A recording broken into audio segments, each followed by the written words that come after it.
Gala day na naman. Nandito tayo sa farm ko. Glamping. Maganda doon namin. Ito yung kanilang room rates para dito sa barkada cabin at kanilang mga policy.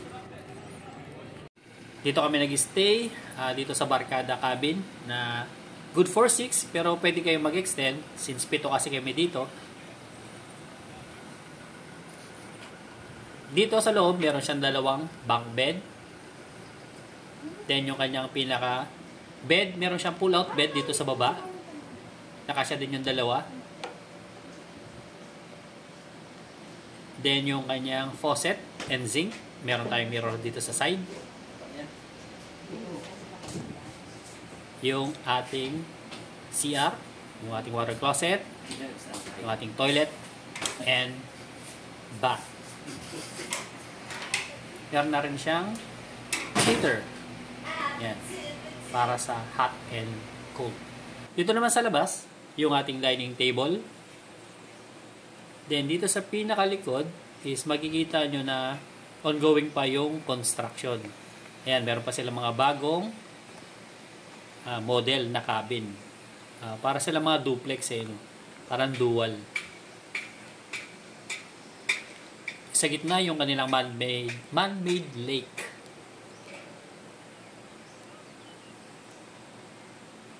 Yan, doon sa taas, nandyan yung ating swimming pool at yung mga dome type na cabin.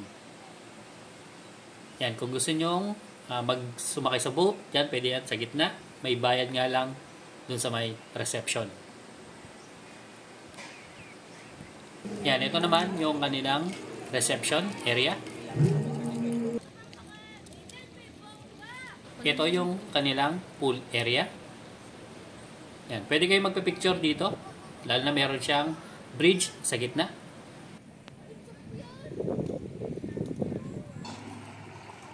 Dito kayo pwedeng bumili ng tubig, alak. May binibenta rin sila dito.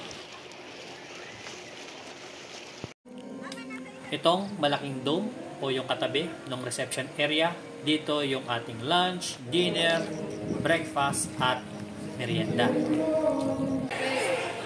Sa dinner, dito natin kukunin yung ating mga plates.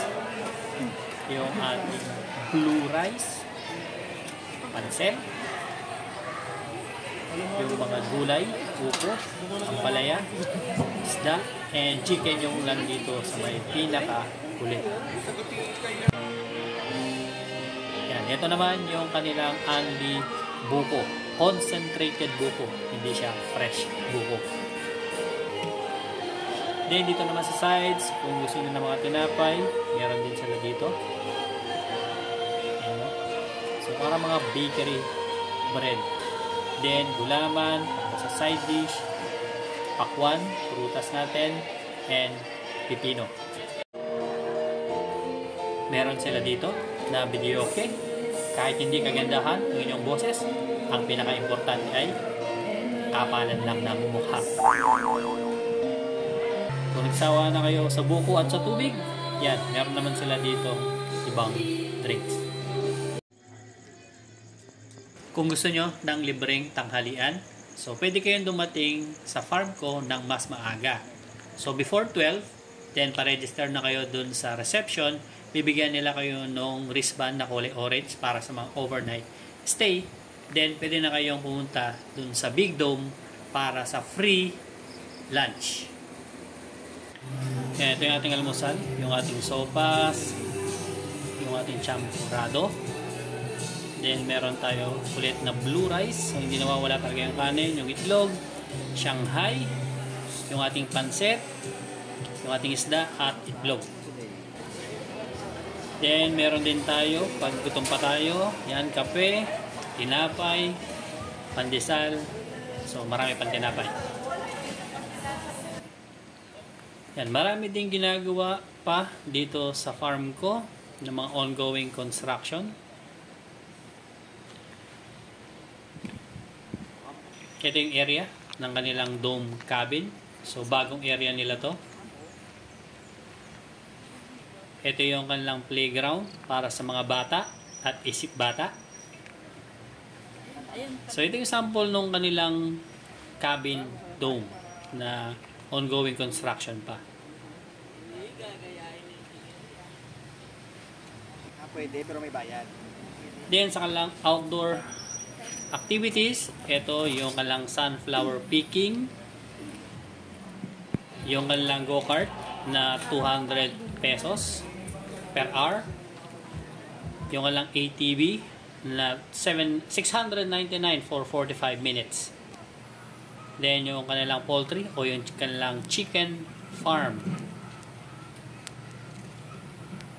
At marami pang iba.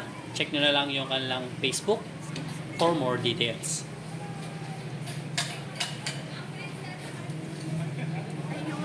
Meron silang designated area para sa check-out, which is itong check-out area na cabin.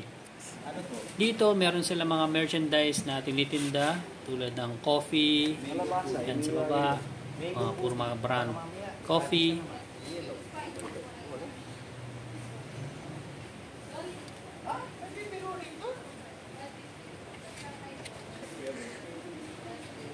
So, iba-iba yung binibenta nila dito.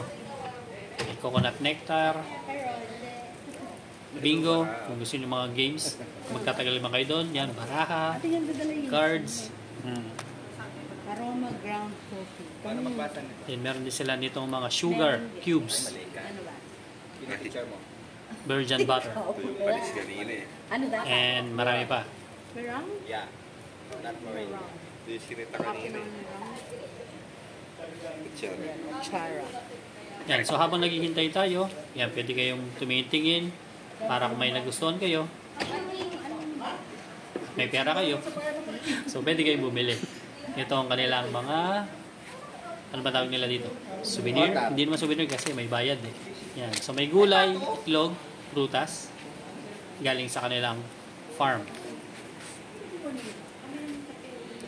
So, siyempre, bago tayo umuwi, kailangan muna natin mamili ng ating mga pasalubong.